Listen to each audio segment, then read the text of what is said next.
Bom, salve, meu povo, tudo bom? Como vai? Meu nome é Vinícius Mérida, sou historiador, cientista da religião, e hoje no nosso canal Entre a Cruz e a História, uma satisfação singular em conversar com o padre Leonardo Holtz. Padre Leonardo, muito obrigado pela atenção do senhor, seja bem-vindo, salve Maria, boa noite. Salve Maria, boa noite, muito obrigado, Vinícius, obrigado você pelo convite. É uma satisfação conversar com o senhor, padre. Padre, eu faço perguntas assim muito elementares aqui, porque para que as pessoas possam se apresentar, né? E nós damos plena liberdade, porque assim, eu como historiador, cientista da religião, eu me interesso muito pelo Concílio Vaticano II e os movimentos, de maneira pessoal, particular, os movimentos mais conservadores, intransigentes em relação ao concílio, e que se dá de diferentes formas, né? Então, por isso que é muito interessante conversar com o senhor, porque eu publiquei agora uma biografia sobre Dom Antônio e achei muita coisa de Dom Antônio embaixo da mesa, no fundo da gaveta, guardado em caixa de sapato, enfim. No futuro, as pessoas vão pesquisar os movimentos, as diferentes linhas, né, de grupos, setores de oposição ao concílio, enfim. Mas as pessoas não vão precisar correr meio mundo como eu fiz, porque as pessoas vão pesquisar na internet, naturalmente, o registro da sua fala, de Dom Rodrigo, entre outros personagens, estarão disponíveis. E eu vou começar muito pelo início, assim, Padre Leonardo Holtz, quem é o senhor? Pois é, eu sou natural do Rio de Janeiro, né? Carioca da gema, como o pessoal diz, né? Nascido e criado no Rio de Janeiro. Entrei muito cedo lá, aliás, desde cedo já sentia esse chamado à vida religiosa consagrada, especificamente sacerdotal. Aquele caminho tradicional de coroinha de paróquia, enfim, até chegar ao seminário arquidiocesano de São José, no Rio de Janeiro, por intermédio do meu pároco, que inclusive era colega de turma do padre Possidente. O padre José e o padre Possidente estudaram juntos no seminário do Rio.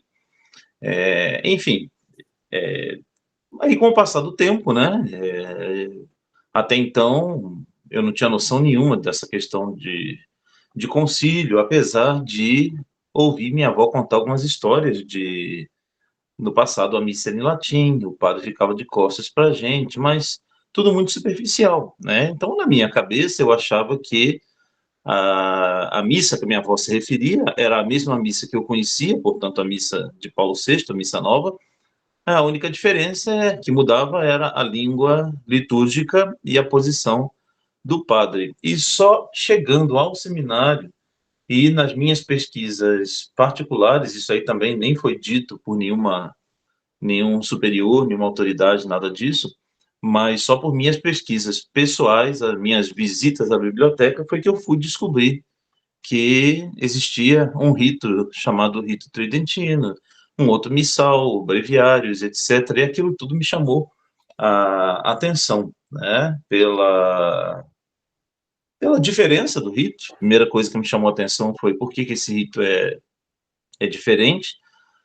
A beleza dos livros também que eu via na biblioteca, né? Eu era sacristão do seminário, então eu estava acostumado a arrumar ali a sacristia, preparar as coisas, e eu conhecia o nosso material pós-conciliar, digamos assim. Quando eu vi aqueles livros majestosos, aquilo me chamou a atenção, e aí comecei a fazer um monte de perguntas lá no interior da minha cabeça, que é por que os livros atuais não são grandes, bonitos assim, e outros questionamentos que foram aparecendo até eu aprofundar mais essa questão.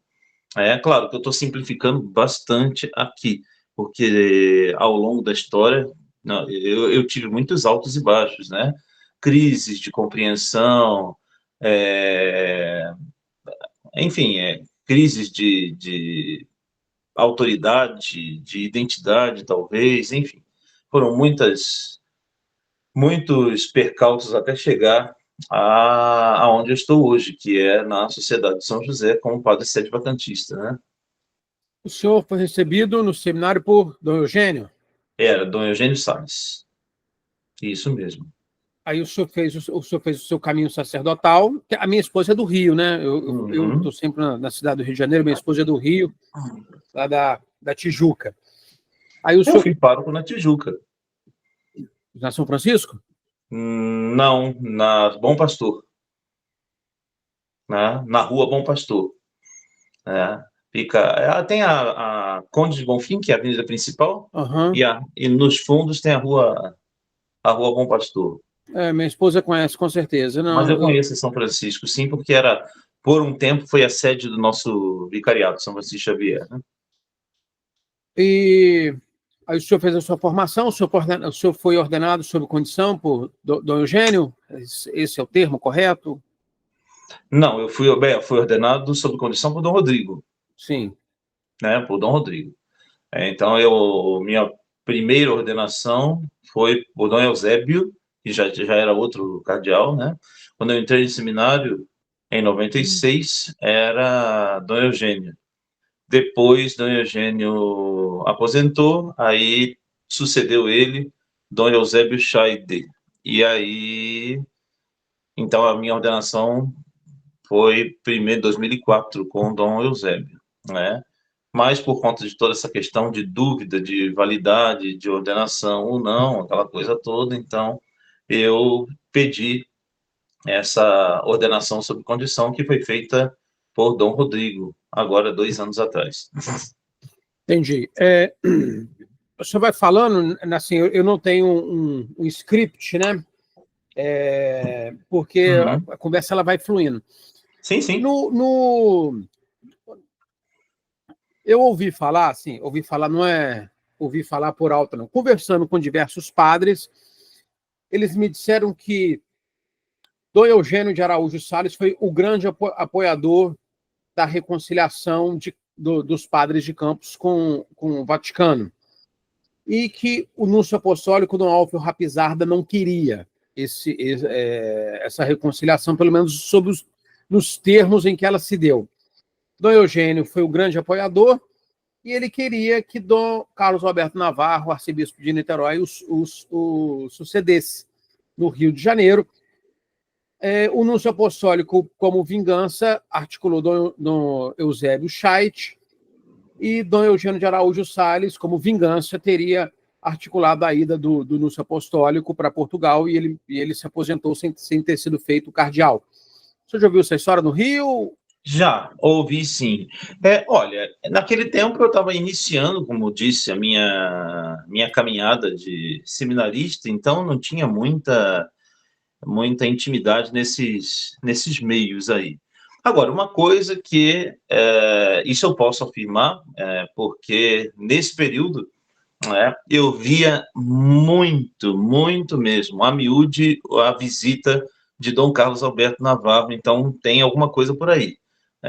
Volta e meia a gente encontrava, esbarrava com ele, ou no seminário, ou na cúria diocesana, então tinha muita essa ida e vinda. Então, ou seja, ficava claro que Dom Carlos Alberto estava tendo muito contato ultimamente com Dom Eugênio. Também acho que ficou claro para qualquer padre no Rio de Janeiro que a chegada de Dom Eusébio não era a escolha de Dom Eugênio. Isso daí era bem evidente para todos nós, né? Mas, assim, qualquer coisa que eu possa falar além disso, eu estaria sendo leviano, porque, de fato, eu não tenho um conhecimento mais profundo, a não ser aquilo que a gente via ali no exterior, né? Então, isso eu posso te dizer. O Dom Carlos frequentava, de fato, nesses últimos momentos, antes da renúncia, antes da saída de Dom Eugênio, tinha muita visita de Dom Carlos lá no seminário. Assim, Dom Carlos foi sagrado por Dom Eugênio, e Dom Carlos, de igual maneira, também foi indicado para Campos por Dom Eugênio de Araújo Salles. Então, era uma relação muito, muito antiga, né? Então, me parece bastante razoável entender que Dom Carlos fosse o sucessor natural ali, para uma posição geográfica, proximidade ideológica, não só a questão de geografia, uma proximidade ideológica. Né? Enfim. Bom, aí o senhor foi ordenado por Dom Eusébio, ficou no Rio de Janeiro trabalhando, na Arquidiocese do Rio de Janeiro, trabalhando. Isso. aí mesmo no Rio de Janeiro. Né? Passei por algumas paróquias, né? No início eu fiquei não como pároco, mas como um vigário coadjutor, né? E depois sim, como pároco, né? Então, numa paróquia em Campo Grande, uma paróquia recém-criada, inclusive, né? Era uma capela que estava em processo de desenvolvimento para virar paróquia, e o que de fato aconteceu. Então, vieram as duas cerimônias praticamente numa só, que era a ereção canônica da nova paróquia e nomeação e posse do novo pároco, né? Que foi São Judas Tadeu, né? E ali, então, ali foi minha primeira paróquia, eu como pároco, né? Mas eu já atuava antes, né? Tive duas outras paróquias antes desta, né? Como vigário paroquial. Aí o senhor trabalhou quantos anos no Rio de Janeiro? Ixi, peraí. Fui ordenado em 2004. O senhor é padre há 21 anos. É isso aí, né? Foi isso aí. Assim, pode-se dizer esse tempo todo, excetuando um período de tempo, mas nada muito longo, né? No máximo um ano, que teve um período de tempo que eu passei na Fraternidade São Pio X, também no Mosteiro da Santa Cruz, com Dom Tomás. Tive no interior, em Bom Jesus da Tabapuana, quer dizer, mas não em Bom Jesus mesmo, mas lá para dentro, né, em Arraial Arraial Novo. Novo. Em Arraial Novo. Então, assim, só tirando esses. Tive São Paulo também, quando fiz uma experiência junto ao IBP, ao Instituto Bom Pastor, em São Paulo, capital.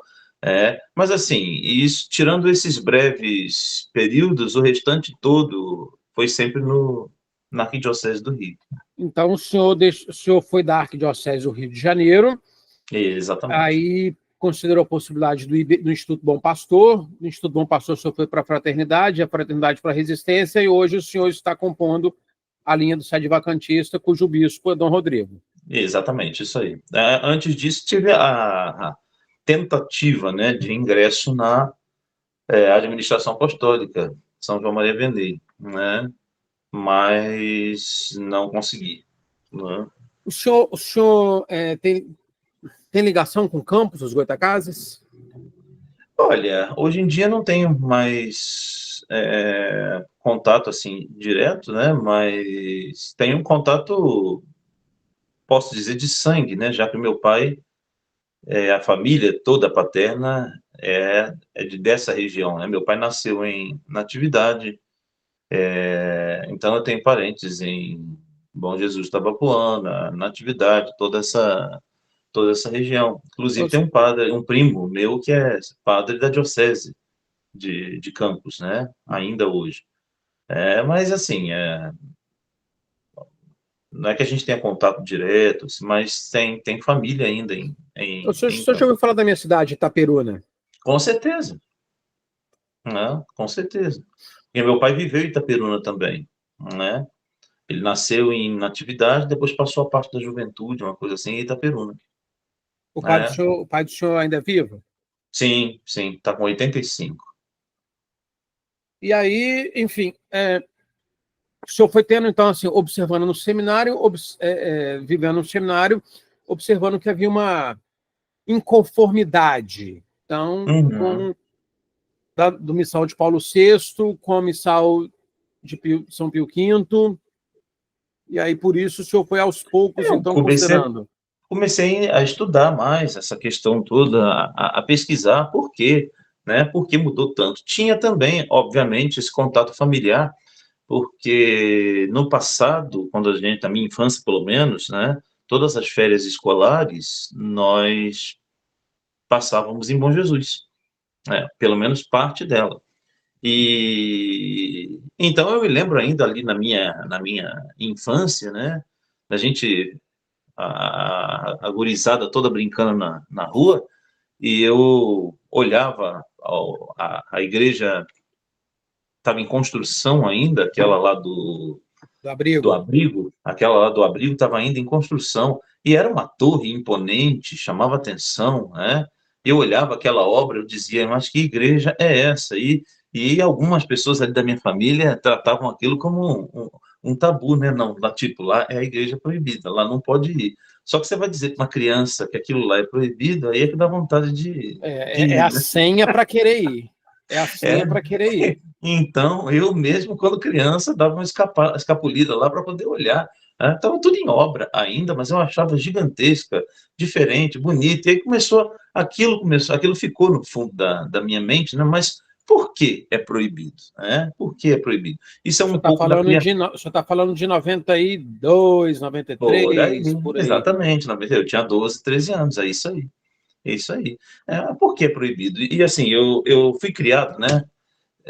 Minha mãe sempre criou, tanto meu irmão quanto eu, da seguinte forma: mesmo quando ela colocava a gente de castigo, ou quando dava uma chinelada, alguma coisa do tipo, ela nunca dava sem a razão. Ela apresentava: olha, você está ficando de castigo por isso. Então, eu sempre fui criado assim.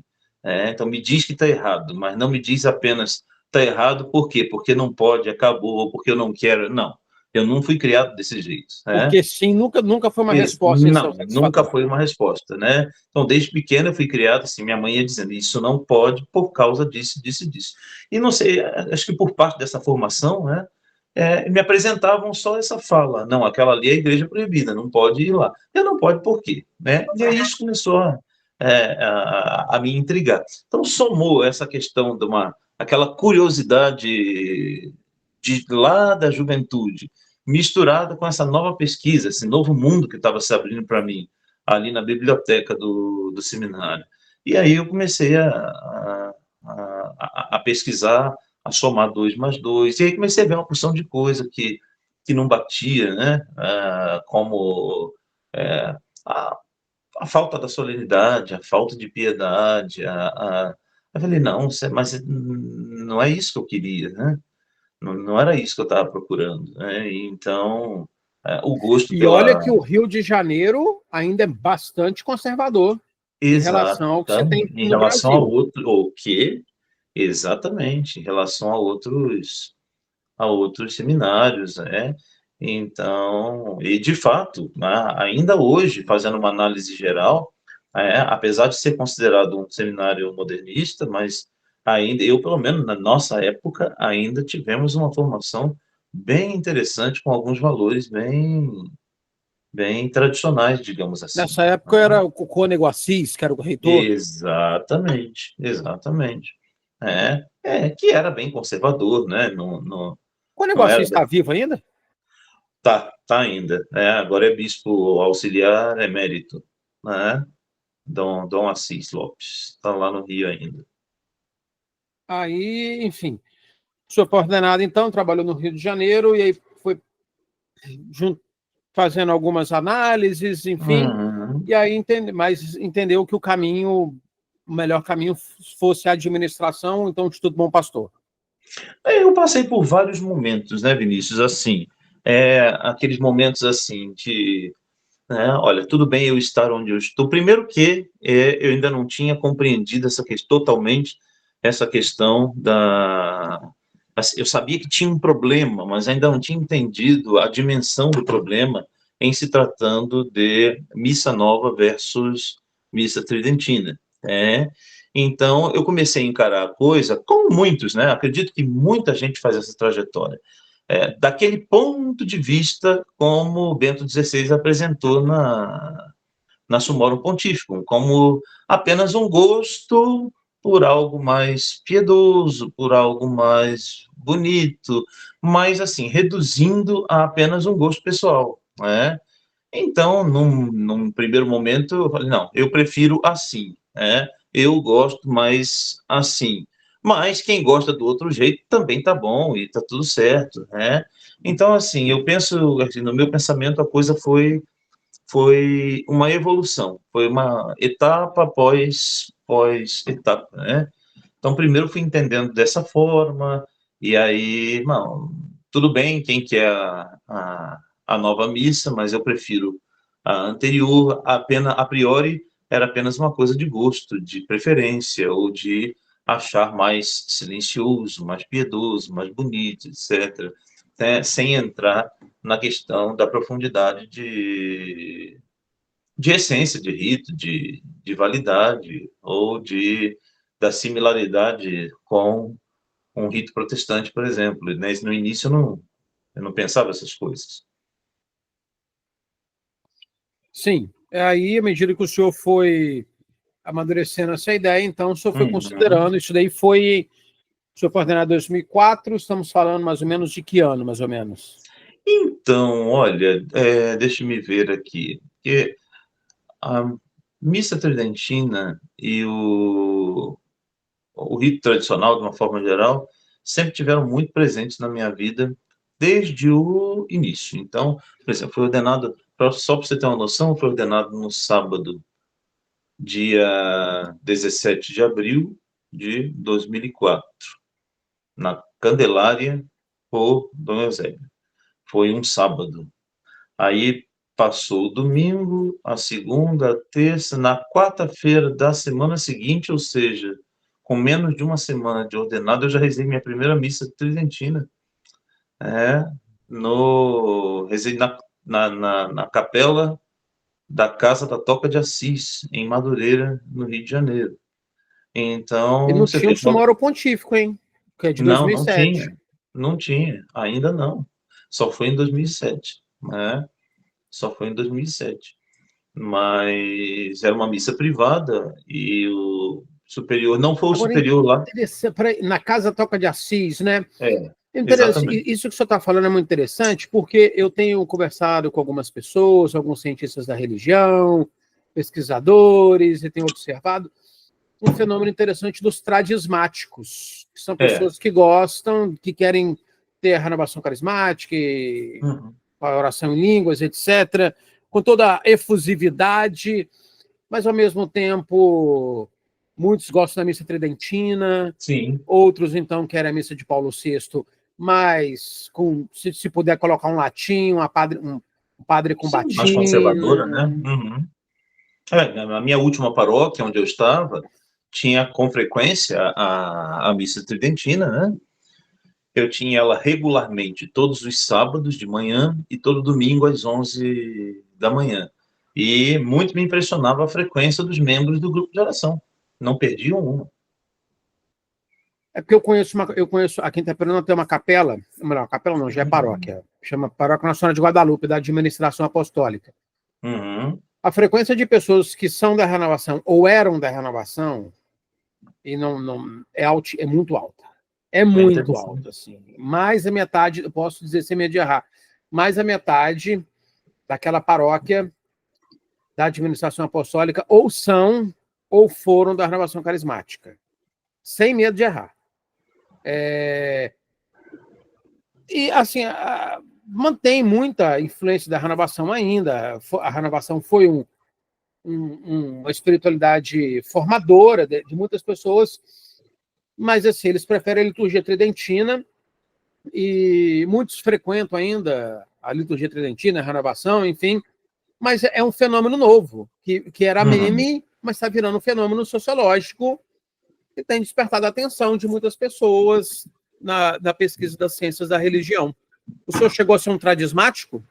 Não, de forma alguma.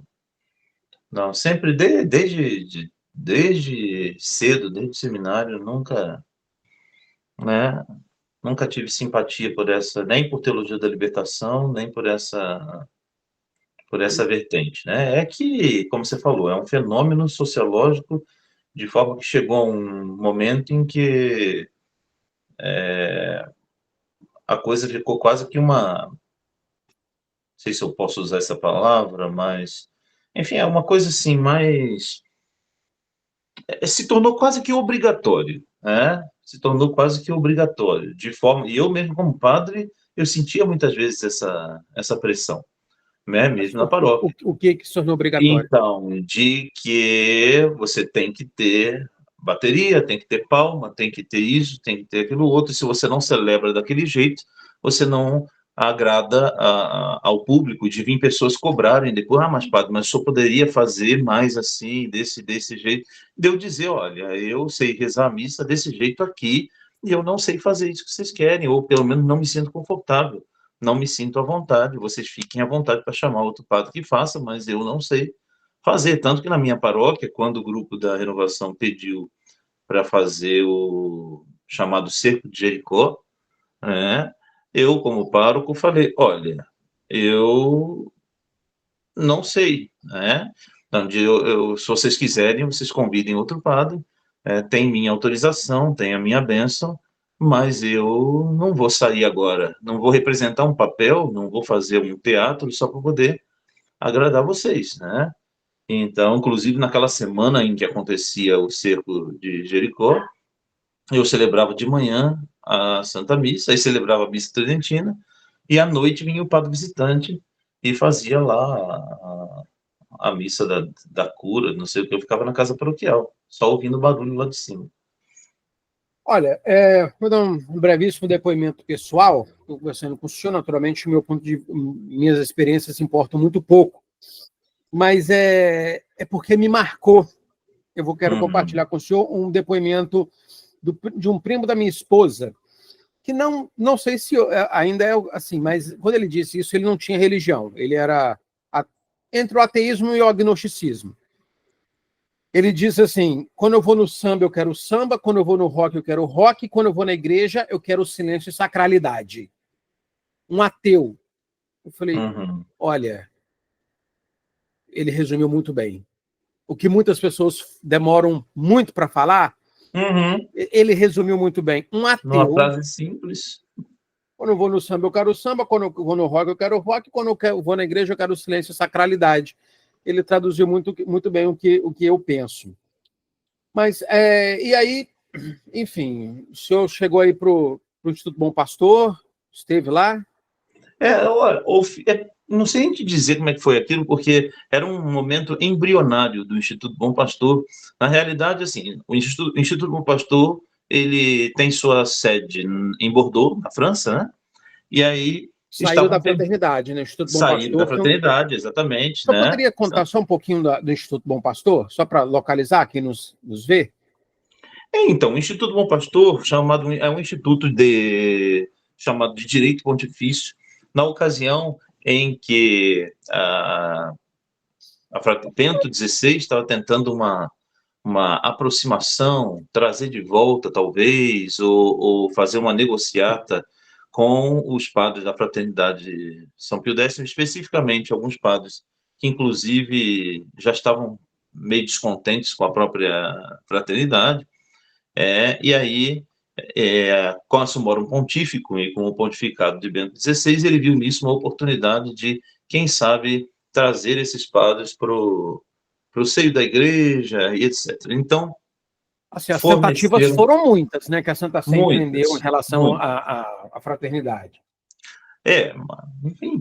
Enfim, a ideia do Instituto Bom Pastor surgiu como a ideia de um grupo de padres que pudessem conservar a liturgia tridentina, conservar todo o uso antigo e, ao mesmo tempo, manter a plena comunhão com Roma, com o Papa e etc. Então, foram criadas as comissões Ecclesia Dei, né? E foi criado aí o Instituto Bom Pastor com essa intenção. Então, os padres fundadores ali do Instituto Bom Pastor, na sua totalidade, todos saídos da Fraternidade São Pio X, né? Então, a casa principal era na França, na cidade de Bordeaux, e eles estavam em processo de expansão, de tentar espalhar isso para o restante do mundo. E aí eu me lembro que eu estava ainda no Rio quando eu vi uma propaganda via YouTube, né? Eu vi uma propaganda, uma propagandinha mesmo, feita aqui, um comercialzinho feito no YouTube, dizendo: se você é sacerdote e você gosta da liturgia tradicional, né, e gostaria de exercer o seu ministério dentro dessa linha tradicional, procure a gente, nós somos o Instituto Bom Pastor, né? E aqui não tem problema nenhum, está tudo de acordo com a Santa Sé, está tudo legalizado, e aquilo me animou demais, né? Então, quando eu vi essa chamada, esse comercial, eu logo entrei em contato Mas assim, o Instituto Bom Pastor estava num projeto, num processo, melhor dizendo, bem embrionário em se tratando de Brasil. Repito, sua origem era ali na França, né? Então estavam engatinhando ainda, começando, não tinha ainda uma estrutura. Então eles vieram aqui para o Brasil, em São Paulo, por intermédio da Associação Cultural Monfort, na época presidida pelo É, professor Orlando Fedeli. porque o atual presidente da Monfort, o filho dele, é padre do Instituto Bom Sim, Pastor. sim. Tomou muito café da manhã com a gente lá. O Conheci Zucchi. bastante. Uhum. Conheci bastante, né? Tanto o Alberto quanto o filho, né? Uhum, Que agora é sacerdote, né? sim. Era vocacionado naquela época, frequentava lá a nossa casa. Mas o Instituto Bom Pastor aqui no Brasil parece que não vingou muito bem, não vingou muito bem. Parece que não vingou muito bem. Eu não sei, posso estar falando bobagem, Eu não sei se mas tem 5 igrejas. não sei. Não acho que Acho que tem alguma coisa em São Paulo, no Pará, na Brasília, né? Brasília, É, Juiz de Fora, eu acho. Não sei. vamos ver, eu não tenho nem certeza. Pra você ter uma noção, Mas o senhor nem vai tenho falando aí, eu certeza. vou pesquisando É, em tempo simultâneo. nem tenho certeza. O que aconteceu ali no iniciozinho, porque o que acontece, ah, por intermédio, claro, da Associação Monfort, a Monfort foi que ajudou a dar claramente esse pontapé inicial para a vinda do Instituto Bom Pastor para cá, né? Mas uma coisa que eu sempre reclamava enquanto eu estava lá é que, às vezes, havia uma certa confusão entre as duas instituições, né? Eu sempre reclamava disso, né? Falava, olha, é preciso deixar claro que a Instituto Bom Pastor é uma coisa e que a Associação Cultural Monfort é outra coisa, né? Padre, só uma observação aqui. Eu Uhum, vim aqui, né, no site IBP América Latina, então, Belém, Bogotá, na Colômbia, Brasília, Curitiba, São Paulo. O Instituto Bom Pastor mantém ainda mais 5 apostolados regulares: Aracaju, Florianópolis, Guarapuava, Maceió e Sapiranga. uhum. Respondido. Tá, né? Tá certo. É, então, é, enfim, eu acho que a falta de uma coisa mais delimitada, naquele início ali, pelo menos, né, é que foi mais complicado, né? Mas, no final das contas, quando a gente começa, e no meu caso, pelo menos, né, você vai percebendo que é mais do mesmo, né? E isso também me desanimou bastante, né? É mais do mesmo, porque, na verdade, você tratar a missa tridentina apenas como uma questão de opinião, como uma questão de gosto, falei, mas peraí, não é isso, eu não quero rezar a missa tradicional porque ela é mais simpática do que a outra, porque ela é mais bonita do que a outra, porque não, é, mas as razões precisam ser mais substanciais e não apenas subjetivas, né? Tem que ser algo muito mais O senhor profundo. entende que deve haver, então, uma recusa, uma reprovação formal ao Concílio Vaticano II, Ah, e não apenas uma preferência litúrgica. sem dúvida, porque é uma questão de validade, é uma questão de fé, é uma questão de ruptura. Então, assim, essa história de que foi criada, eu sempre costumo brincar com os fiéis aqui dizendo, que existem fábulas que foram muito bem criadas, mas que ainda assim são fábulas, né? Então, o Lobo Mau, Chapeuzinho Vermelho e Hermenêutica da Continuidade são é, historinhas, né? Isso aí não existe, essa tentativa de interpretação ou forçação de barra para dizer que não, tudo que a gente está vendo aí é uma continuidade com o passado, não é coisa nenhuma, tá claro que não é. Mas o senhor Né? fala aqui que o senhor fala, o senhor está onde? O senhor está onde hoje? Não, hoje eu estou em Rio Grande do Sul, na cidade de Ivoti, né? Mas eu digo, quando eu falo que a gente vê por aí, é o que a gente vê em vigor agora, né? Nas nossas Não, paróquias. sim, sim, mas é porque o senhor hoje atende uma comunidade no Rio Grande do Sul, Ivoti. Sim, sim, mas nós temos missões também, né? Eu atendo Florianópolis, Joinville, então todo mês eu tenho que fazer viagem para poder atender a estas missões. E aí, então, o senhor sentiu uma necessidade maior de uma reprovação do concílio, o senhor considerou, então, a Fraternidade Sacerdotal São Pio X. Sim, exatamente. Né? Tive por um ano, morei um ano na Argentina. La Reja. Lareja, exato. Exatamente. E como é que foi essa transição? Como é que foi a transição da arquidiocese para o IBP e do IBP para a fraternidade?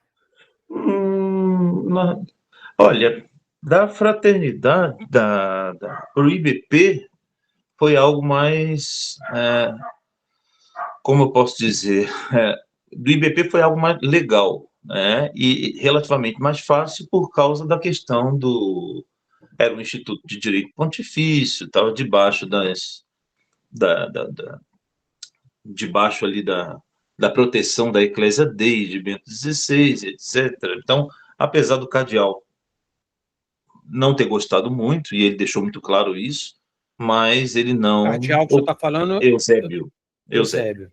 não pôs uma barreira, né? Então, certa vez, eu cheguei para o cardeal e disse: Olha, seu cardeal, né? Repito, dentro daquele pensamento ainda de que tá tudo bem a missa nova, mas eu prefiro a antiga.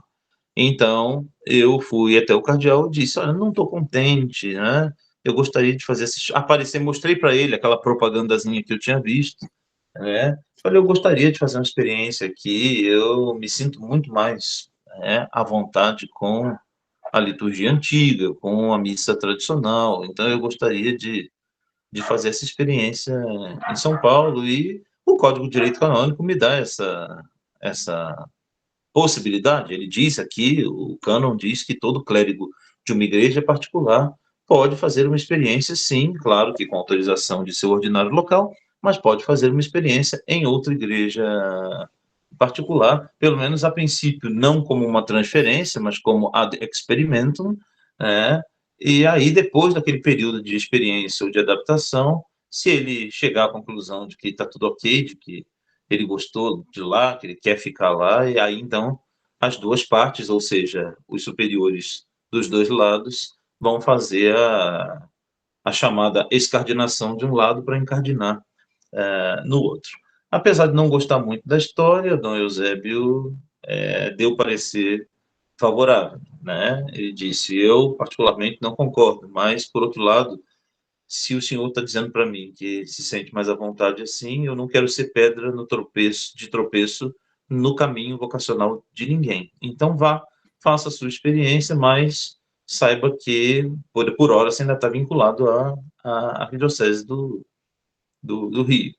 E assim aconteceu essa transição, então eu fui ali para essa experiência no Instituto Bom Pastor. Agora, depois que não deu certo, obviamente, eu acabei voltando para a arquidiocese.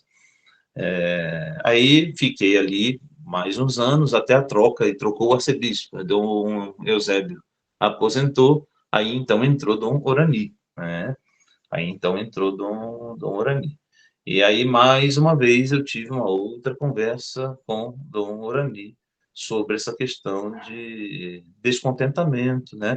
Aí houve um outro problema, porque aí, de fato, nessa segunda vez, nessa minha ida para a fraternidade, já não foi com a permissão, nem com as bênçãos de Dom Orani. Eu meio que fui a revelia mesmo, foi uma rebeldia mesmo de minha parte, né? Só que assim, claro, contando assim, a grosso modo, fica parecendo, nossa, mas que padre rebelde, etc. Tem toda uma trama por detrás disso antes de eu tomar essa decisão, né? Um acordo que foi feito, um acordo que nunca foi cumprido, eu me senti, de certa forma, traído, desrespeitado, e aí desvalorizado, e aí foi nesse momento que eu falei, bom, se não me querem aqui, eu vou para onde eu seja mais útil, né? Aí foi onde eu tomei a decisão de ir para a fraternidade, até porque eu já tinha contatos ali dentro, né? Tinham padres de lá que estudaram comigo no seminário do Rio, depois saíram e foram para a fraternidade, ainda seminaristas, né? E eu permaneci, mas eu tinha contato, né? E aí eles viram a minha angústia, meu estado de tristeza e falaram: olha, isso aí não é justo, vem para cá, né? Vem para cá, vamos conversar aqui, sai dessa diocese aí. E eu acabei indo lá, né? Primeiro eu fui fazer só uma visita, tive uma primeira vez para fazer uma visita, para fazer um primeiro contato, e só depois é que eu fui efetivamente para poder ficar ali na, na fraternidade. Eu já conversei com algumas pessoas que me disseram de maneira muito contundente o seguinte: a fraternidade está nas mãos de Roma, por isso que ninguém consegue, nenhum padre consegue se encardinar efetivamente na fraternidade, no máximo ser amigo. E aí está na fraternidade, e é amigo da fraternidade, mas não tem uma incardinação efetiva, porque a fraternidade hoje está nas mãos de Roma. Você acha que é por aí? Isso procede? Olha, eu não tive muito acesso aos bastidores, agora eu posso falar pela minha experiência pessoal, né? Muita gente me perguntou, inclusive, eu fui bastante criticado até, né? Mas como assim? Como que depois de estar na fraternidade, ele voltou para a diocese? Ué, mas como assim? Ele andou para trás, né? Depois de já estar na missa tridentina, e aí volta para a missa nova, etc. Bom, repito, isso é muito complexo de se julgar, tem uma série de questões também psicológicas, questões, como é que eu posso dizer, de ordem não só teológica, mas até de questão de consciência também, porque eu fui, obviamente. Então, a primeira coisa que, como eu falei anteriormente, né, eu não fui em paz, com autorização de ninguém, eu simplesmente fui à revelia. Então, se eu disser que isso tudo, que internamente eu lidava bem com isso, eu estou mentindo, né? Por fora eu parecia ali muito tranquilo e equilibrado, mas por dentro de mim tinha aquela vozinha da consciência que sempre dizia: puxa vida, você foi rebelde, você foi desobediente, você simplesmente virou as costas à diocese e saiu fora. Esse é um ponto número um. Então, era uma vozinha que eu tentava silenciar, mas que constantemente estava ali.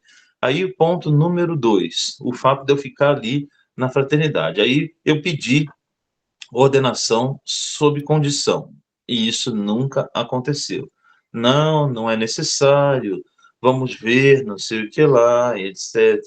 Né? Cheguei a falar com Dom Galarreta, e Dom Galarreta falou: bom, eu não resolvo isso, porque o superior é Dom Felé. É Dom Felé. Vamos aguardar a visita de Dom Felé. Tem Mas sempre eu acho que certa a vez. fraternidade não condenou ninguém sob condição. A fraternidade, Não, pois os é. padres que vão, recebem, está tudo bem e ok. Pois é, há algum registro que parece que no passado houve sim algumas. Tem alguns registros desses aí. Mas isso durou um tempo, depois não havia mais. Né? Inclusive, esse é o fato pelo qual, o padre Fábio Calixto recentemente saiu da fraternidade, porque uma das razões é essa, né? Mas, enfim. Eu tenho muito carinho pela fraternidade, né? Na verdade, mais do que carinho, eu tenho uma gratidão, eu tenho uma dívida imensa com a fraternidade, porque ela abriu as portas de Econe para mim. Por 9 dias, eu fiquei lá 9 dias, pesquisei todas as cartas que Dom Antônio de Castro Maia e Dona Lefebvre trocaram. Eles foram generosíssimos comigo. Eu preciso falar isso, porque pode causar a impressão que eu estou fazendo alguma crítica à fraternidade, não se trata disso, se Não, trata de uma verificação, igualmente, assim.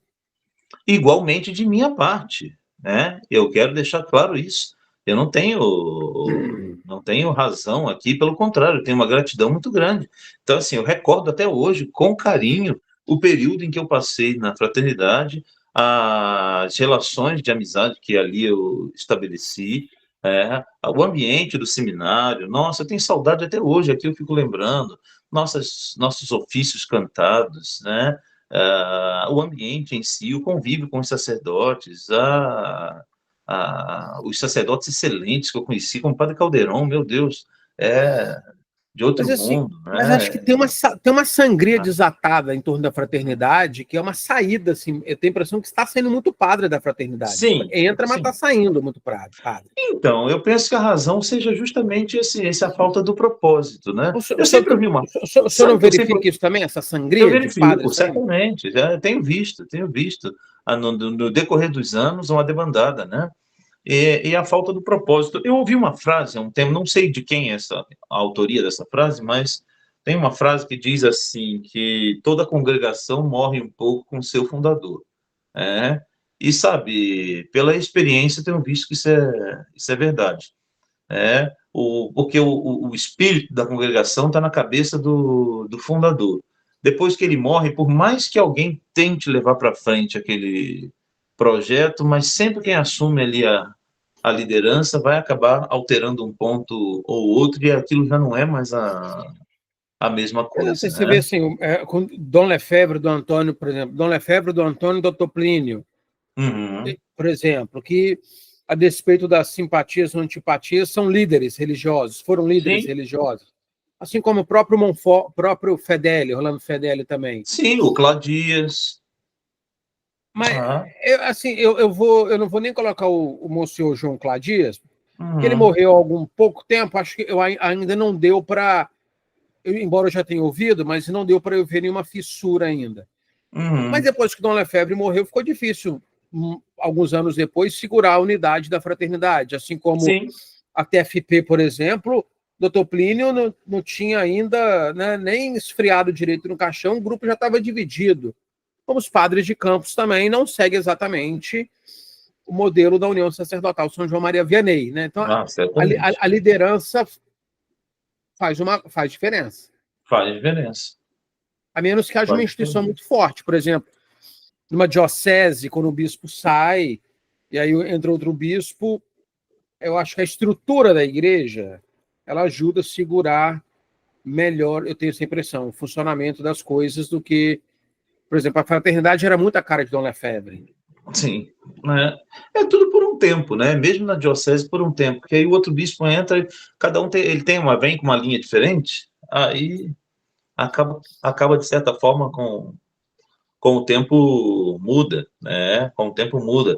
Isso que eu me lembro uma vez quando eu ainda estava lá no seminário ainda, no Rio, quando eu ainda estava no seminário lá no Rio, o Dom Eugênio fazia todo ano um encontro que existe até hoje, esse encontro. É ali no início do ano, né? Finalzinho de janeiro, primeira semana de fevereiro, por aí, chamado curso, como é que é? Curso dos bispos, ou curso nacional para bispos, uma coisa assim. Eles escolhem um tema e vão discutir aquele tema durante 5 dias lá e ficam na casa, no Centro de Estudos e Formação no Sumaré. E aí, então, eu era seminarista, mas eu era convidado para tocar, eu era o organista desse encontro, né? Então, todos os anos eu estava lá em cima e aí eu tive a oportunidade de conhecer bispos do Brasil inteiro. E nessa ocasião, em especial, eu conheci Dom Manuel Pestana, né? Dom Manuel Pestana, e em conversas com Dom Manuel Pestana, Dom Manuel Pestana sabendo, olha, você é um seminarista que tem essa inclinação mais tradicional e tal, então, por que você não vem para a minha diocese? Vem para a minha diocese, lá eu também sigo essa linha e tal. E não foi só ele de quem eu recebi convite, né?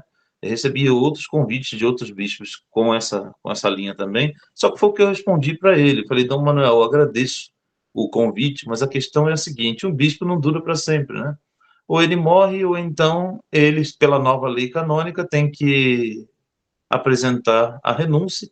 E aí o que acontece? A gente está ali vivendo uma paz de Constantino e de repente muda o bispo que vem com uma outra linha totalmente diferente e acabou todo aquele castelo de carta que a gente construiu foi derrubado da noite para o dia, né?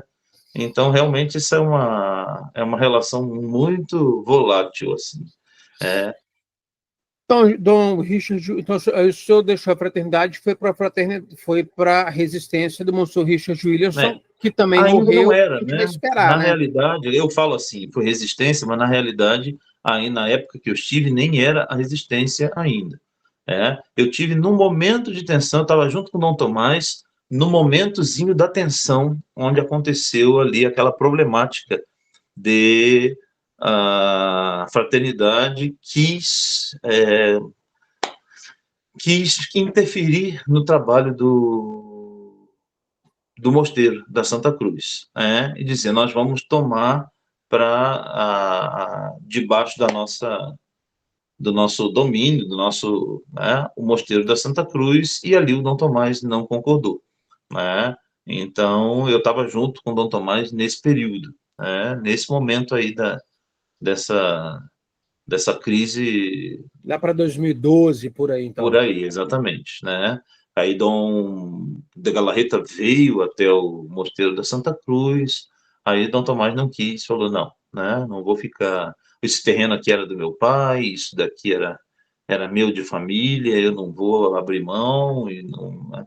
E aí, então, acabou acontecendo essa ruptura. Mas, então, apesar de eu falar assim, eu passei pela resistência, mas só para deixar claro, eu passei pela resistência sim, mas ela ainda não tinha oficialmente esse nome, ainda não era a resistência. Mas é só para dizer, eu passei ali pelo mosteiro da Santa Cruz, né? Quando E trabalhei junto com Dom Tomás. eu estive lá na sagração de 2015 de Dom Michel Uhum, Fó, Dom Fó. e 2016 eu estive lá também na sagração de Dom Tomás. O senhor estava lá nessa ocasião? Não, nessa ocasião já não estava mais.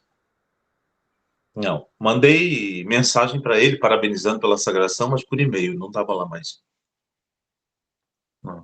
O senhor estava onde nessa época? Estou de volta no Rio. Entendo. E aí, enfim, o senhor ficou mais um tempo no Rio de Janeiro, então foi aí que o senhor resolveu, então, ir para a linha sede vacantista. Foi, o que que acontece? Eu fiquei nessa, como eu falei, durante muito tempo eu fiquei nessa questão de legalidade, assim, por exemplo, na fraternidade, uma das crises que eu tive era, eu estava ali e não era encardinado lá, então eu fiquei, tá, mas qual é a minha identidade? Quem sou eu? É, eu não sou, pelo menos não estou clero do Rio, nem sou oficialmente reconhecido pela fraternidade, não sei, fiquei nessa crise de identidade, né? Aí foi nesse meio tempo, eu vim para trabalhar junto com o Dom Tomás, mas fiquei na mesma, quem sou eu, estou ligado a quê? Padre de diocese nenhuma, isso mexia muito com a minha cabeça, nossa mãe, como na época isso mexia com a minha cabeça, e aí, enfim, e aí some-se isso, a pressão que estava vindo por trás, que era, eu recebia muitas mensagens do próprio cardeal Dom Orani dizendo, meu filho, a sua casa é aqui, volte para cá, deixe tudo isso, não sei. Enfim, acabei cedendo, né, a pressão e acabei voltando, sim, né, para a O diocese. Mas foi senhor, uhum. o senhor saiu, então, o senhor saiu do Rio para o sede vacantismo, então. Agora sim, exatamente. Eu estava Agora, pároco lá. agora que o senhor fala, Agora 3 que eu digo, anos. coisa de 3 anos atrás, sim. Já, exatamente. E hoje É. o senhor se encontrou, o espírito está descansado, não tem mais nenhuma voz. Agora não, nenhuma. Graças a Deus, não. É, graças a Deus, não. É, quando a gente consegue entender, aí eu pesquisei mais sobre, porque essa palavra sempre foi um tabu, né? Um palavrão, né? Meu Deus, isso é de vacantismo, não sei o que lá, é uma rebeldia, etc. Mas quando a gente vai entendendo a questão do papado, na realidade, hoje eu vejo o contrário, né? É um amor ao papado.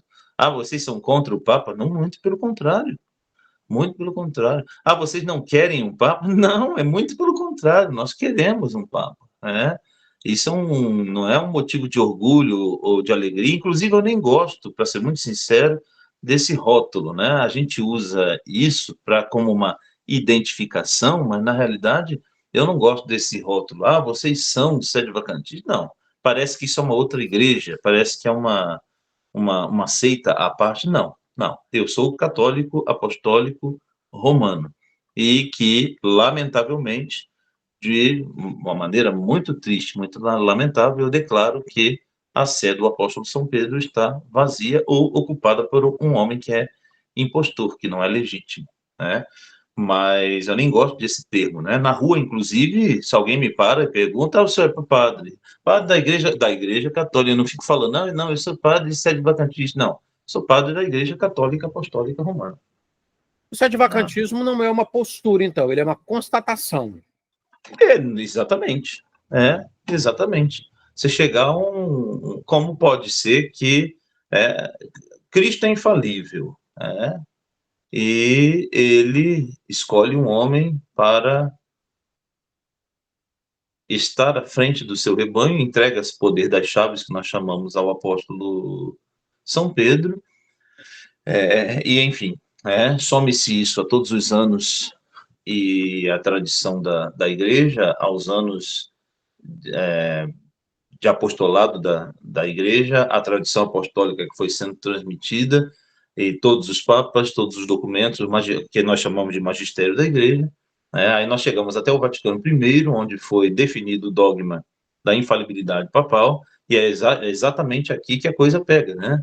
Porque, se é infalível, significa ele não pode conduzir as almas ao erro, à heresia, e é o que a gente, infelizmente, tem constatado e visto nos dias de hoje. Aí você chega numa encruzilhada, né? Mas peraí, se o Papa não pode conduzir as almas ao erro e à heresia, e o que nós vemos hoje acontecer é justamente isso, então houve uma falha aqui. Onde estará a falha? Então, poderá Cristo ter se equivocado? Ou será que, então, aquela pessoa que está ali é que não é legítima? Então, entre essas duas opções, bem, como eu não creio absolutamente e nunca vou crer que Nosso Senhor tenha se equivocado, então a resposta mais lógica é: esse sujeito não é legítimo e, portanto, não recebeu a graça do pontificado. Ainda que ele se vista como eu costumo dizer sempre para os fiéis aqui, eu posso vestir um jaleco branco, pendurar um estetoscópio no pescoço e sair pela rua. Todos que me olharem vão achar, pelas minhas vestes, que eu sou um médico, só que eu não sou. Eu posso enganar todos ali pela minha aparência, né? Mas só que eu não sou. Então não é a veste, porque ele está de branco, ou porque ele anda no papamóvel, ou mesmo porque ele mora no Palácio Apostólico, isso não faz dele o Romano Pontífice, mas salvaguardar a fé. Uhum. O senhor teve, então, um período de transição aí, né, entre a fraternidade, a resistência, enfim, e o senhor mesmo falou, né, que havia vozes que te inquietavam. Então, posso verificar, então, que com o sede-vacantismo calou as vozes que me inquietavam. Sim, com certeza, isso eu posso afirmar. Aquela crise de identidade, ou de... Não, hoje eu não tenho mais. Entendo perfeitamente. Hoje eu não tenho mais, porque eu vivia numa outra crise, né? Que era estar que era terrível, inclusive, né? Eu me sentia muito hipócrita, porque eu internamente já acreditava que a missa tridentina é a missa católica, que a liturgia tradicional, que toda a disciplina tradicional que é a disciplina católica. E aí eu, quando estava na paróquia, eu me via no altar rezando a missa de Paulo VI, que inclusive, só para deixar claro aqui, tem uns 10 anos, pelo menos, né, por uns 10 anos, posso dizer, eu já nem rezava mais a missa de Paulo VI. Ainda tem essa questão também. Como eu tinha aquela crise interna de questão de validade ou não validade, aquela coisa toda, eu fazia alterações. Mesmo quando eu rezava a liturgia nova, eu já fazia alterações. No Então, ofertório, por o exemplo. ofertório eu mudava, a consagração era por vós e por muitos. é em latim, né? A consagração, eu poderia até rezar a missa em vernáculo, mas a consagração eu fazia em latim. Há vários anos eu abandonei de vez esse negócio de oração eucarística 2, 3, 5A, 6A, 6B, 6D, esses negócios todo que né, eu só fazia o cânon, né? Eu só fazia a primeira. É claro que isso gerou um impacto na paróquia, né? Porque os paroquianos rodam, né? Não adianta a gente querer que não, eles circulam. Então, eles iam na paróquia vizinha, ou iam no encontro diocesano e vinham outra coisa. Aí chegavam na paróquia e o Padre Leonardo celebrava desse jeito, né? Então, claro que isso gerava ali conflito, não digo, mas pelo menos comentários e questionamentos, isso com certeza. Mas essa frase é muito forte, assim, eu até anotei, eu me sentia muito hipócrita. É uma Sim, frase eu me forte. sentia muito hipócrita. Eu senti hipócrita. Eu me sentia muito hipócrita. Eu cheguei a passar por um período de, olha, depressão ou qualquer coisa, se não chegou a ser, foi uma pré-depressão, né? De uma angústia que eu não consigo descrever. Né? Todo dia na paróquia tinha missa às 19 horas. E eu, quando ia se aproximando desse horário, ia me batendo uma tristeza e um desespero, porque eu sabia que daqui a poucos minutos eu tinha que descer para a sacristia da casa paroquial e para rezar aquela missa que eu não queria, e era muito triste isso para mim, né? Eu dizia, eu me sentia muito horrível, eu me sentia sujo, né? Eu dizia, mas peraí, que padre sou eu? Eu sou um padre que não desejo estar no altar e não desejo rezar a missa, mas não era não desejo estar no altar. Ao contrário, sábado, quando eu rezava a missa tridentina, eu acordava cedo e descia com alegria para celebrar. E quando eu tinha que rezar a missa nova, eu ia arrastado e com tristeza, como que um boi indo para o matadouro, né? Então, aí foi onde eu me questionei, falei, então, até que ponto eu tenho que viver dessa forma? Né? O senhor se sentia sujo por celebrar a missa de Paulo VI. Eu me sentia sujo de ter que fazer algo que eu não concordava. Né? Eu não quero estar ali. Eu estava num lugar que eu não queria estar. Então, o caminho mais viável, de fato, foi seguir a linha tradicionalista. Como eu ia dar uma catequese, aí eu dava uma catequese, falava mal, falava os problemas da missa nova, depois estava eu no altar celebrando, me percebe a questão? Eu comecei a falei, isso não faz sentido. Para mim não está fazendo mais sentido. Eu ia dar uma formação, eu apontava quais são os erros do concílio, e depois para fazer uma palestra, por exemplo, um O grupo senhor de pastoral. falava isso na paróquia, na catequese, os Falava, erros do falava. concílio? Final das contas, eu já estava abrindo o jogo, sim, em todo lado, falava, abertamente, né? É Abertamente. porque eu me lembro quando o senhor, eu não me lembro exatamente o ano, mas eu me lembro assim que as pessoas comentaram assim, o Padre Leonardo foi para a linha de Dom Rodrigo, foi para a linha do site de vacantismo. Eu lembro assim, então assim foi impactante. Eu não conheci o senhor naquela ocasião, né? Certo. E aí, mas quem é o Padre Leonardo? Era da Arquidiocese do Rio de Janeiro, né? Então assim, ele da Arquidiocese ele foi para a linha do site de vacantismo para o grupo de Dom Rodrigo. Foi Não, mas depois de 2021. já falava na paróquia, né? Já falava na paróquia.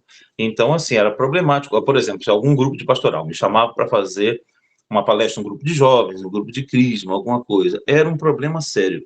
Porque, por exemplo, eu recorria ao catecismo romano. Eu recorria, aí eu tinha que citar código de direito canônico, mas normalmente eu procurava o de 17.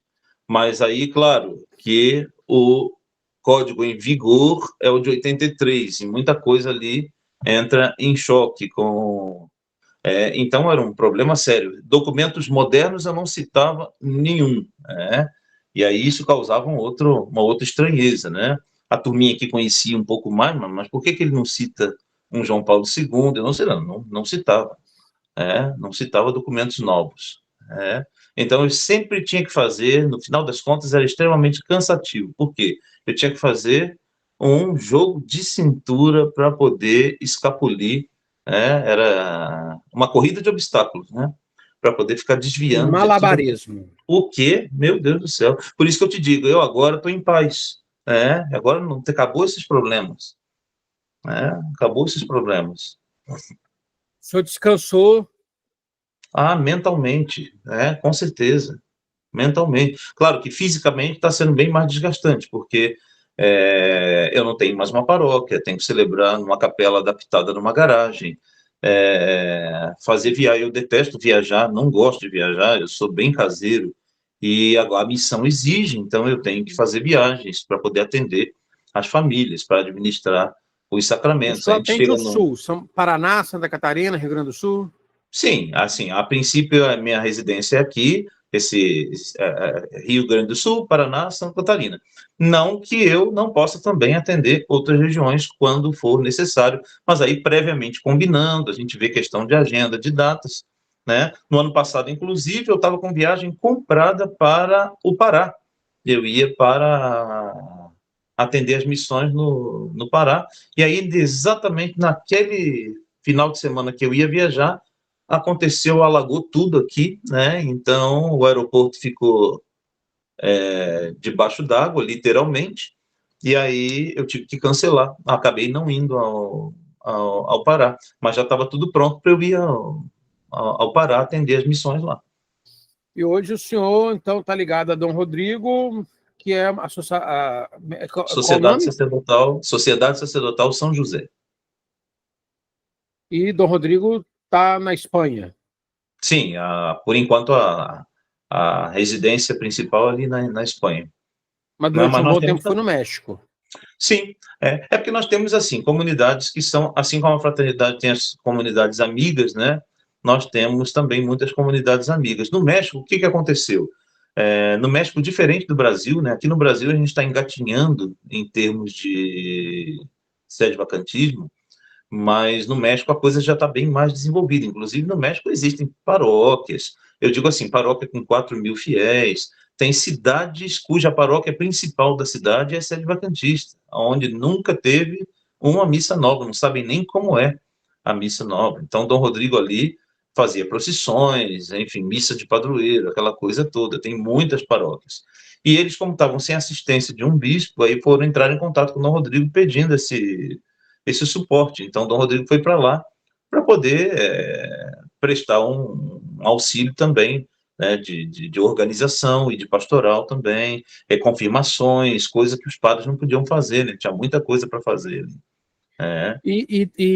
Mas foi no pontificado de Francisco que teve uma explosão de vacantista. Eu verifico Nem isso. não tem sombra de dúvida. Né? Eu costumava brincar que o nosso maior alavancador, né, era o Papa Francisco. Ele foi um dos maiores incentivadores do sede-vacantismo, porque com aquele jeito dele, ele conseguiu empurrar muita gente que não conseguia ver qual era a problemática passou a enxergar e procurar a gente, né?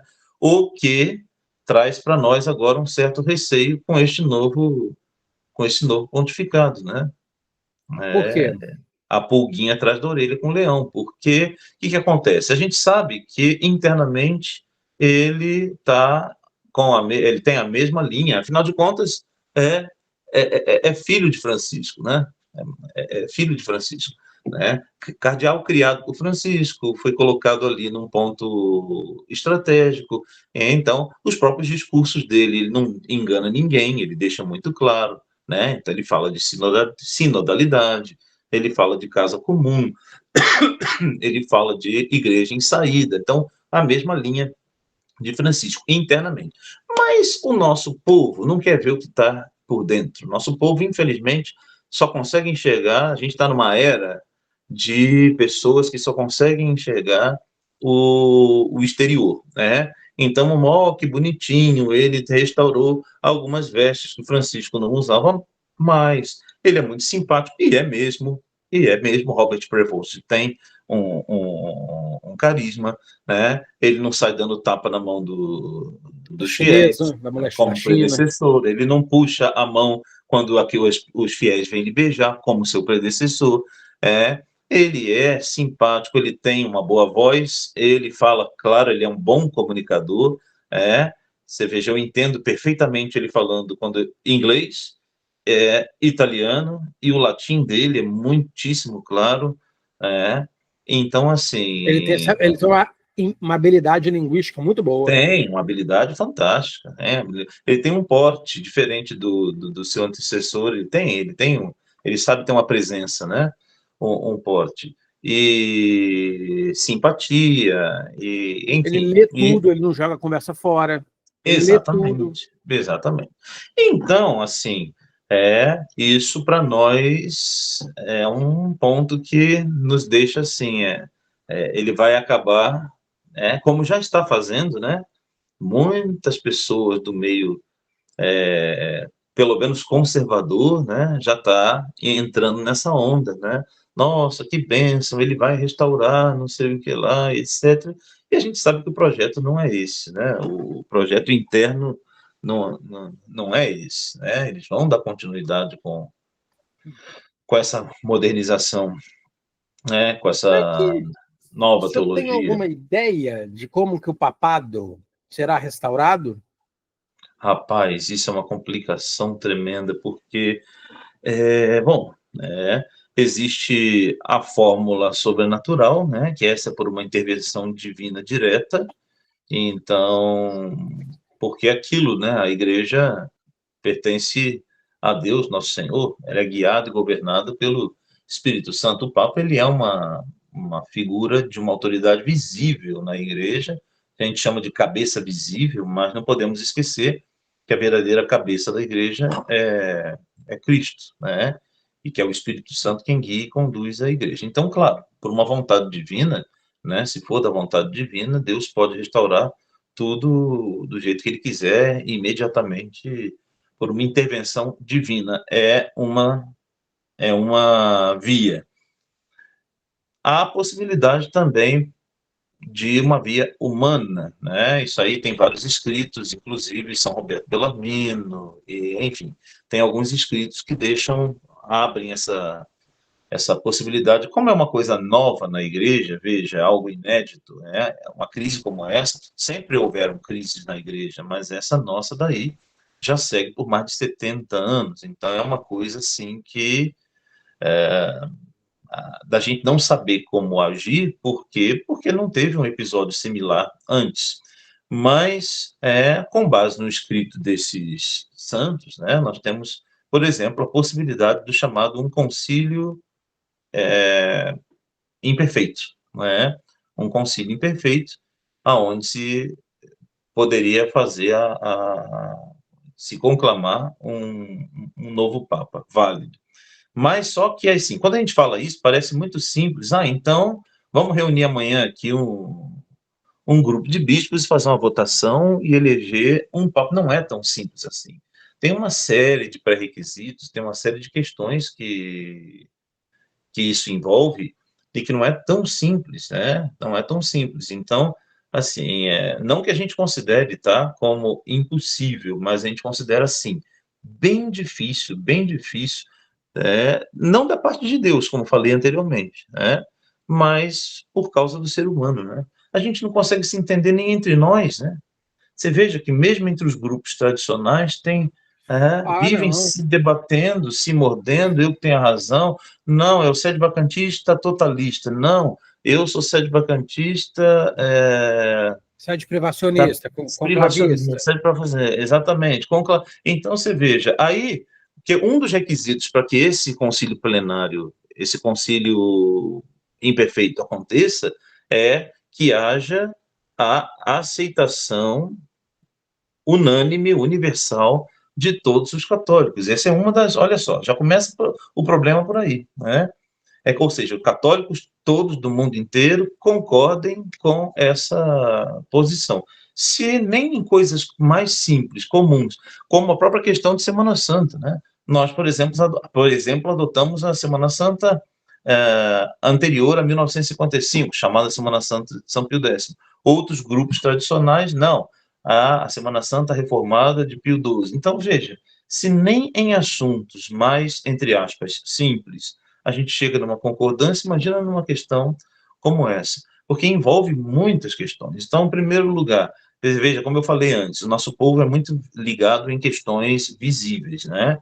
Então, ora, entre um padre que está celebrando dentro de uma belíssima catedral e um padre que está celebrando numa garagem, o povo vai olhar com desconfiança para qual? Percebe a situação? E aí, como é que a gente vai tentar colocar na cabeça dessas pessoas, mas que essa missa da garagem é que é a missa católica de verdade e que aquela missa que ele assiste ali na paróquia, na realidade, é luterana, não é? E aí, se você vai falar um negócio desse, não, a gente aqui é um bando de desequilibrado, vocês é que são cismáticos, qualquer coisa do tipo. Então, assim, acho que o grande primeiro trabalho, antes de se falar em concílio geral, em concílio imperfeito, o primeiro grande trabalho seria o trabalho de evangelização, de conscientização, abrir a mente e o coração dos católicos para eles entenderem o real problema, entenderem a malícia do que foi feito no Vaticano II, porque enquanto não compreenderem isso, aí vão dizer que é tudo muito bonito, tudo muito belo, né? Oh, uma igreja em saída, né? Veja essas próprias frases que foram utilizadas, tanto por Francisco como agora por Leão, né? Eu estava fazendo uma meditação aqui, pessoal, rezando aqui sozinho na capela e estava meditando sobre isso, né? Uma igreja em saída. Mas peraí, uma igreja em saída? Então quer dizer que a igreja só se tornou uma igreja em saída a partir de 65, é isso aí mesmo que eu estou ouvindo? Não é? Então só o Vaticano II é que tornou a Igreja Católica uma igreja em saída, uma igreja que vai ao encontro, como eles costumam dizer, vai ao encontro do pobre, vai ao encontro do oprimido, vai ao encontro da periferia, etc. Mas espera aí, os jesuítas fizeram o quê, então? Se eu for pegar os jesuítas do século XVI, eles não evangelizaram Marte, né? Assim, porque no Pelo planeta amor de Terra, Deus, né? onde tinha um punhado de terra, eles Pelo estavam lá. amor de Deus, isso não é ser uma igreja em saída, é?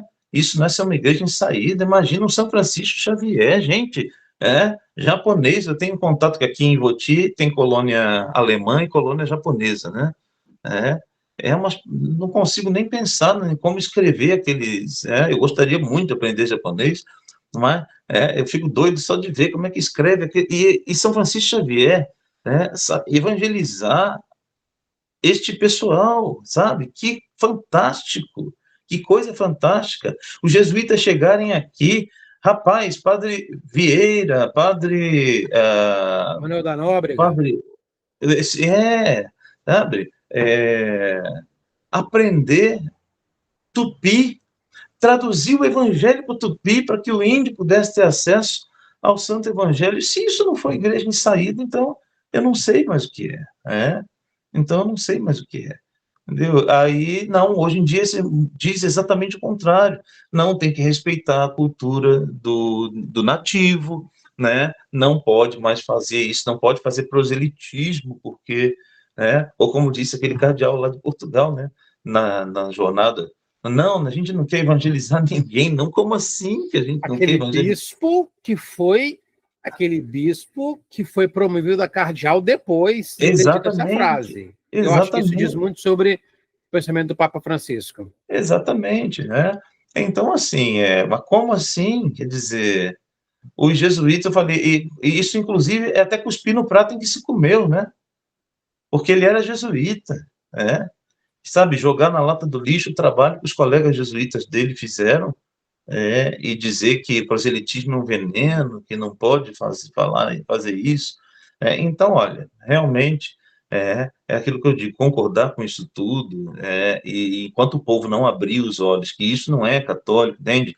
Que a gente não é simplesmente um bando de adolescentes rebeldes sem causa. Não, não. O que a gente está fazendo não é uma rebeldia, mas pelo contrário, a gente está disposto a perder tudo, como é o meu caso, perder paróquia, estar longe da família, perder toda aquela estabilidade que eu tinha quando estava na paróquia, mas abrir mão disso tudo, porque tem uma coisa que é inegociável, que é a verdade. Eu fiquei prestando atenção no primeiro discurso de Leão, logo depois da sua eleição, que ele aparece na sacadazinha ali de São Pedro, e ele repete, se eu não estou muito enganado, a palavra paz, ele repete né? Umas 14, 15 vezes. Muitas Né? vezes, muitas Pela vezes. paz, pela paz, pela paz. E aí, claro, quem é que não fica comovido quando se fala de paz, né? Todo mundo gosta de ouvir, fala que bonito, a paz, mas chama atenção para duas coisas aqui. A primeira delas, o próprio nosso Senhor no Evangelho. Eu vos deixo a paz, eu vos dou a minha paz. Eu não vou lá dou como o mundo dá. Então, só aqui nosso Senhor já deixa claro que a paz que vem de Deus é diferente dessa paz ou esse irenismo promovido aí pelo mundo. Então, aqui é uma coisa que as pessoas não param para pensar. Simplesmente pegam a palavra paz, é pegar um pedaço de pano branco e pintar a palavra paz, ou desenhar uma pombinha, e aí veste todo mundo de branco e vamos cantar We are the world. Essa parte, isso aí é muito fácil. Isso aí é muito bonito. Agora, o que significa efetivamente essa paz? Então, Cristo, nosso Senhor, já deixa claro, né? A minha paz é diferente da paz do mundo. Aí isso faz lembrar a gente o quê? Vamos lembrar os mártires, né? Vamos lembrar perseguidos pelos imperadores romanos, etc. Eles poderiam ali, num piscar de olhos, era fácil, fácil, fácil para eles salvar a vida deles. Inclusive, naquela época, mais fácil do que hoje. Naquela época era mais fácil do que hoje. Hoje eu tenho câmera de segurança, de vigilância. Hoje a gente tem drones. Hoje a gente tem microfones. Hoje a gente tem um inimigo dentro de casa que vigia a gente 24 horas e as pessoas não se dão conta disso, que é o seu próprio celular. Né? O seu próprio celular tem uma câmera e tem um microfone que 24 horas estão te monitorando. Quem nunca passou pela experiência de comentar em casa assim, poxa vida, queria tanto um liquidificador novo, e quando você abre o seu navegador da internet, curiosamente ele está te oferecendo uma propaganda de liquidificador, né? Tu vai me dizer que isso é coincidência? Então, hoje em dia, a gente está sendo o tempo inteiro... Inclusive, com essa história de celular, de pessoas que falaram isso com o celular desligado, e foi captada. E mesmo assim. Então, assim, hoje em dia a gente está, Estava lá como eu digo, propagando o liquidificador. dormindo com o inimigo. Não, eu quero dizer, hoje em dia seria muito mais difícil engambelar o imperador romano do que naquela época.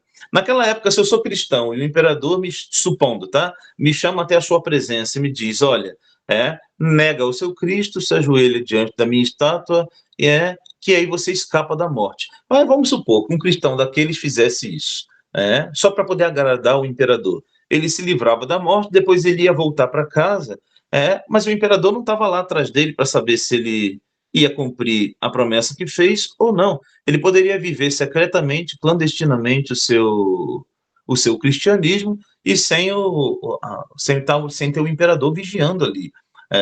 Então seria muito mais fácil para eles, mas mesmo assim eles preferiam a morte.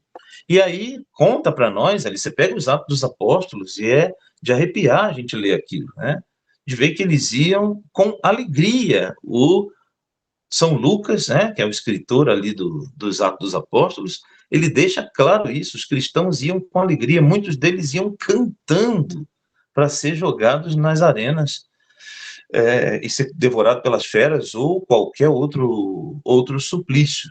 Então, assim, aí a gente chega num outro ponto, que eu falei, 2 pontos. Primeiro, que Nosso Senhor deixa claro que a paz que vem de Deus é diferente da paz do homem. E vendo aqueles cristãos ali, eles iam para a morte, mas iam em paz. Porque aí eu chego no outro ponto, que é, que paz é essa onde eu tenho que sacrificar a verdade? Percebe? Então, quer dizer, em nome da paz eu vou sacrificar a verdade, se tem algo que é inegociável, isso é a verdade. Eu não preciso ter ódio do outro, eu não preciso queimar o outro, não preciso fuzilar o outro, eu só devo dizer, eu não concordo, porque aí não está a verdade. Pronto, eu vou seguir a verdade, com todos os prejuízos e com todas as vantagens que isso me acarretar, quer agrade, quer desagrade. Então, não posso abrir mão da verdade. Mas aí a gente entraria também na outra discussão, que aí já passaria para uma discussão mais filosófica, que é a questão da relativização da verdade. Hoje em dia, aí tem gente que interpreta, não, mas a minha verdade não é a sua verdade, ou seja, já uma relativização da verdade. Então, quando você já nem compreende mais o que é a verdade, então, claro, é natural que haja essa confusão. A pessoa não sabe o que defender, né? Não sabe nem mais o que é verdade. Padre, é uma discussão tremenda. Muito, muito grande. Eu tenho uma identificação, assim, eu tenho uma facilidade tremenda de conversar com o padre, porque tenho uma identificação muito grande com a figura do sacerdote. E eu, no YouTube, eu já aprendi já que a conversa deve acabar no auge, como Pelé fez. Eu agradeço imensamente a atenção do senhor, para Imagina. até mesmo, naturalmente, a conversa que eu estou tendo com o senhor, eu vou recortá-la em muitas partes, porque fica melhor para as pessoas acessarem. Enfim, eu agradeço muito ao senhor, a Imagina. atenção do senhor, a gentileza.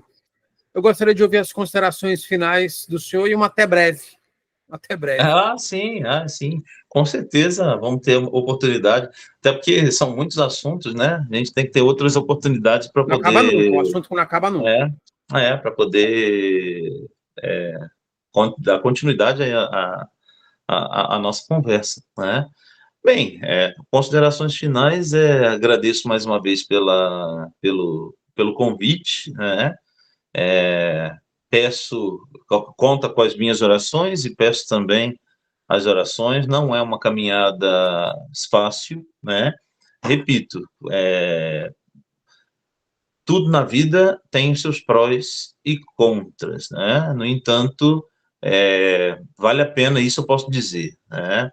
Vale a pena abrir mão de tudo mais para poder, como diz Nosso Senhor no Evangelho, né? Eu hoje estou fazendo essa experiência, né? Engraçado que eu sempre lia aquela passagem do Evangelho, né? Mas ainda não tinha passado por alguma situação onde eu pudesse falar isso aqui, eu estou vivendo agora essa experiência do Evangelho, e agora eu acredito que sim, quando Nosso Senhor diz do homem que encontrou um campo em que se escondia um tesouro, né? E assim, eu posso dizer, realmente vale a pena vender tudo mais para poder comprar esse campo, né? Se eu disser que eu não sinto falta da minha família, que está a 1.500 quilômetros de mim, estaria mentindo, né? Eu tenho um pai que está com demência senil, tem hora que ele lembra quem é, tem hora que lembra, não lembra de nada. Minha mãe tem 70, ele tem 85, mamãe tem 70, cuida dele lá no Rio. Tem hora que ele tem umas crises, e aí eu estou longe, não posso estar perto para dar aquele suporte, e dizer que isso não mexe emocionalmente com a gente é mentira, né? Mas, por outro lado, ter a paz dentro do coração de saber que eu estou seguindo a doutrina de sempre, a missa de sempre, lutando por aquilo que eu acredito. Isso, com certeza, não tem nada, nem dinheiro nenhum no mundo que possa pagar. É, então, antes eu tinha tudo, mas não tinha essa paz que hoje eu posso dizer que eu tenho, né? Então, é só pedir mesmo as orações e pedir a Deus, nosso Senhor, que fortaleça e abençoe a nossa missão. Muito obrigado, padre. Vamos compartilhar a De nada. conversa e vamos destrinchá-la para que as pessoas possam degustá-la melhor. Um abraço, tudo de bom. Boa Grande noite, salve abraço. Maria. Salve Um Maria. abraço. Boa noite. Boa noite.